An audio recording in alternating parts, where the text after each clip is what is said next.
और एक ज्ञान मिलता है आजकल के लड़कों को। बोले आज श्री गणेश जी ने माता पिता को सिंहासन पर बैठाल दिया और ब्रह्मा जी कहते हैं इति श्रुत्वा वचस्तस्य पार्वती परमेश्वरौ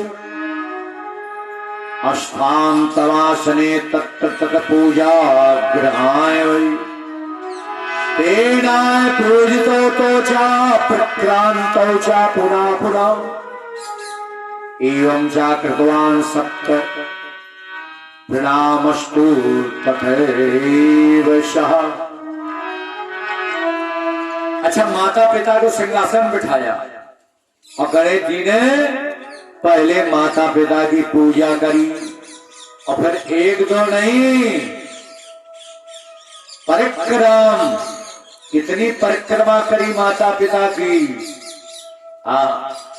हमारे श्लोक में कहा सप्त परिक्रमा एवं च कृतवान् सप्त प्रणामस्तु तथैव च।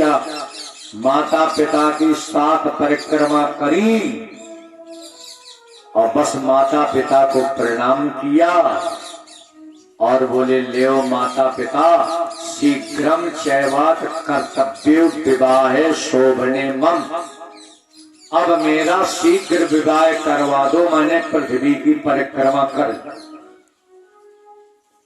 माता पिता ने कहा गणेश पहले पृथ्वी की परिक्रमा तो करके आओ। हाँ, गोविंद कल्याण करें हमारे सीताराम जी का। बोले पहले परिक्रमा तो करके आओ। गणेश जी को क्रोध आ गया। बोले मैंने परिक्रमा तो कर ली पृथ्वी की। अरे शंकर जी ने कहा कैसे कर ली, अभी तो तू यही है।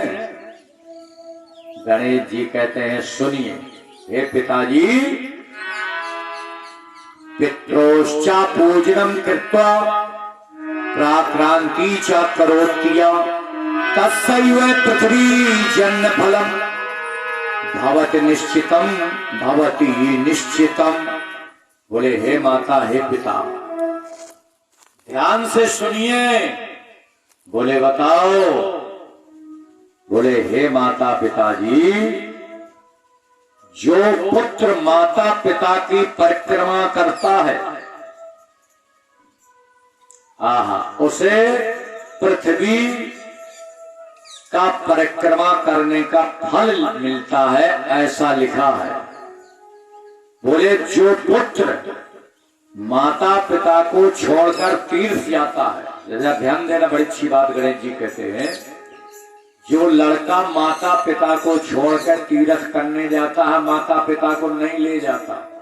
अगर माता पिता की इच्छा है मुझे भी तीर्थ ले जाओ, लेकिन लड़का उसे तीर्थ नहीं माता पिता को ले जाता और अकेले जो तीर्थ करने जाता है उस लड़के को माता पिता के मारने का पाप लगता है, कोई फल नहीं मिलता तीर्थ करने का। हाँ, अरे तीर्थ कराना है तो पहले माता पिता को कराओ। जैसे श्रवण कुमार जी ने माता पिता को कंधे में रख के तीर्थ कराने ले चले थे। आजकल तो साधन चलने लगे हैं। महाराज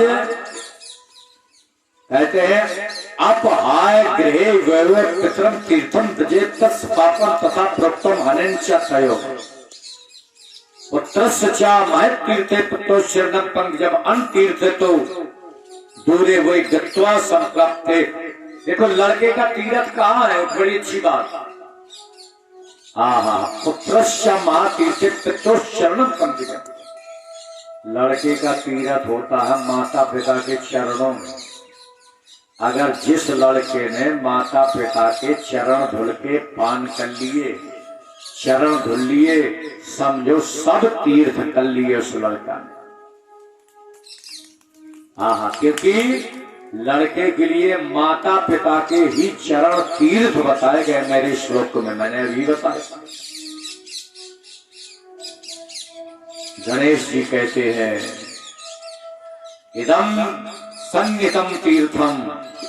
हाँ, गोविंद कल्याण के भैया का इदम संगीतम तीर्थम शुभम धर्मम सप्तमम पुत्रश्चा इसलिए च तीर्थे गृहे सुशोभनम। बोले माता पिता के चरण धुलने से, भक्ति करने से सभी तीर्थों का फल मिल जाता है। और जिसने माता पिता की परिक्रमा कर ली, गणेश जी ने कहा, उसे पूरी पृथ्वी के परिक्रमा का फल मिल जाता है।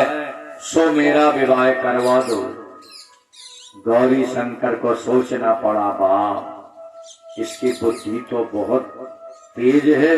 वास्तव में बुद्धिश्च बलम, बल जानते हो, आदमी का बल बल नहीं कहा गया। बोले बल क्या?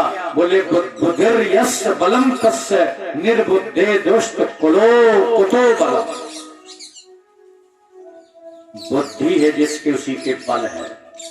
बिना बुद्धि वाले के बल कहां? ऊपर सिंधु मदोन्मत सस्केश निपातिता। इस पर एक खरगोश और सिंह का उदाहरण दिया जाता है। बुद्धि से खरगोश ने अपने प्राण बचाए थे। हाँ, और जानते हो गणेश जी का विवाह गौरी शंकर को करना पड़ा। विश्वस्य रूप प्रजेशस्य दिक् रूपे सुते कुहे सिद्ध बुद्धिरिति ख्याते शुभे सर्वांग शोभने। आहा, विश्व रूप की दो लड़कियां थी, सिद्धि और बुद्धि, और दोनों के साथ में गणेश जी का विवाह हो गया। गणेश जी एक विवाह को परेशान थे, ले दूसरी विवाह। अब देखना जरा, गणेश जी की पत्नियां क्या है? बोले सिद्धि बुद्धि। हाँ, इसका मतलब जानते हो, जो गणेश जी की पूजा करता है उसे सिद्धि और बुद्धि दोनों प्राप्त हो जाती है। हाँ, सिद्धि बुद्धि दोनों प्राप्त होती है। जो श्री गणेश बाबा की पूजा करता है, बोलिए ऊपर को हाथ उठा के हर हर महादेव, हर हर हर हर, बोलिए गौरी शंकर।